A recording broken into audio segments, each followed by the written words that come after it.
Hello বন্ধুরা, বলো কেমন আছো? আশা করি সবাই ভালো আছো। আর আমি চলে এসেছি ছোট্ট নতুন আরেকটা ভিডিও নিয়ে। তো আজকের ভিডিওটা একটু অন্যরকম, তোমরা না দেখলে বুঝতে পারবে না। তো এর আগের ভিডিওতে আমি দিয়েছিলাম যখন আমি এটা পলকাটা আমি এমনি নর্মাল পেন দিয়ে ড্রয়িং করছিলাম তখন দিয়েছিলাম। তো আজকের আমি এটা রং দিয়েই পলকাটা টানবো। তো সেই জন্য আবার তোমাদের আমি এই ভিডিওটা দেখাচ্ছি। তো আমি বলেছিলাম যখন আমি রং দিয়ে করব কী বিরাজ ব্যবহার করছি, কী রং করছি, সেগুলো সব তোমাদের দেখাবো এ টু জেড। তো আজকের আমি সেই জন্য আবার এই ভিডিওটা নিয়ে চলে এসেছি।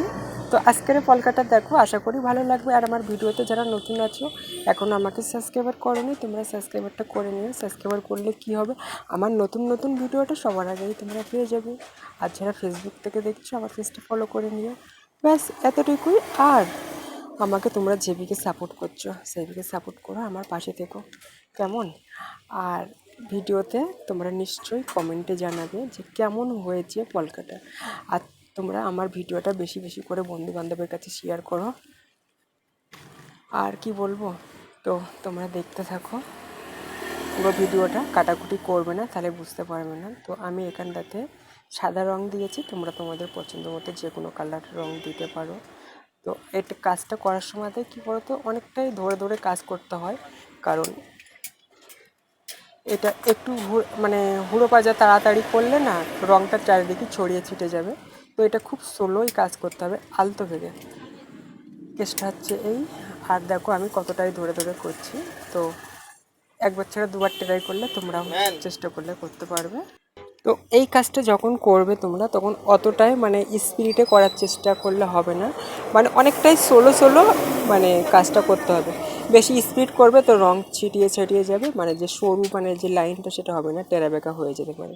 তো দেখো আমার এখানটাতে পুরো কাজ কমপ্লিট হয়ে গেছে। তো এখন ভিডিওটা কেমন লাগছে সেটা আমাকে নিশ্চয়ই তোমরা কমেন্টে জানাবে।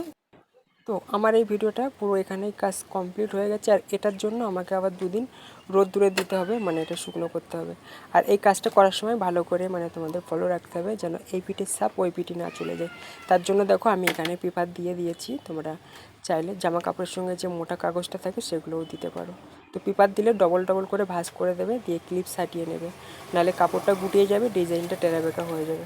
দেখতে পাচ্ছ আমি কত সুন্দর করে সাটিয়ে নিয়েছি। আর ওপরের দিকে ওখানটাতে অনেক সময় বোতাম থাকে না, তার জন্য ক্লিপ দিয়ে সাটিয়ে নিতে হয়। তো ক্লিপ দিলে জায়গাটা বেশি নিয়ে নেবে, তার জন্য আমি এখানে ছোট 5 ক্লিপ দিয়ে দিয়েছি। এই 5 ক্লিপ মানে প্রত্যেকের বাড়িতেই থাকে, যে ঘর বাড়িতে মহিলারা আছে সেখানে নিশ্চয়ই এই ক্লিপগুলো পাওয়া যাবে। এইগুলো হলে কি কলারটার এই জায়গাটা সেট করতে সুবিধা হয়। আর ব্যালেন্স সেগুলো যে কোনো ক্লিপ দিয়ে সাটিয়ে নিলে হয়ে যাবে। তো দেখো আমি এখানে সাটিয়ে দিয়েছি। তো এই ছিল আজকের ভিডিওটা, জানি না তোমাদের কতটা ভালো লাগবে। আর কি বলা যায়, আর তো কিছু বলার নেই। আর এই হচ্ছে তুলি।